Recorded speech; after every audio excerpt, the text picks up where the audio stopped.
সকাল সকাল দিনটা শুরু করলাম এক কাপ চা নিয়ে, তারপরে চলে এলাম বাজারে। দেখতে পাচ্ছ ইলিশের দাম একবার শুধু ওনাদের মুখ থেকে শুনে নাও, কত দাম ভাবতে পারছি না আমি। কত করে ইলিশ? কোন ইলিশ? এটা 1200 টাকা। এখান থেকে আমরা মিডিয়াম সাইজের দুটো ইলিশ নিয়ে নিয়েছি ওয়েট করে। এখন কাটাকাটি পর্ব চলছে, এখন কেটে কুটে নিয়ে যাব বাড়ি।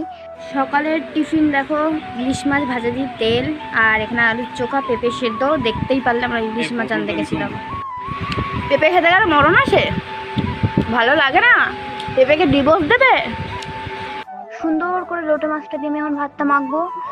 আজকে কি কি মেনু হয়েছে শুধু শোনো। লোটে মাছ হয়েছে, তারপরে বেগুন চচ্চড়ি হয়েছে, সেটা আমি দেখাতে পারিনি, ভুলে গেছিলাম। তো এখন লোটে মাছ দিয়ে সুন্দর করে মাখিয়ে খেয়ে নিলাম একটুকুনি। তারপরে এখানে দেখতে পাবে কি সুন্দর মাছে বেগুন দিয়ে ঝোল। আর আমার বাদ দিয়ে আমার বর সব সময় ছুঁচো মেরে নেবে, মানে নিতেই হবে, না নিলে ওর পেটের ভাত হজম হয় না। তো দেখতে পাচ্ছি একটুখানি ইলিশ মাছ দিয়ে সুন্দর করে ভাতটা আমি মাখিয়ে খাই। আর তোমাদের ভিডিও, और अगर तुम लोग नए हो तो सब्सक्राइब करो, वो जो लाल वाला बटन है उस पर फूट फेंक के मारो या फिर मोमबत्ती, मुझे नहीं पता, बस क्लिक हो जाए।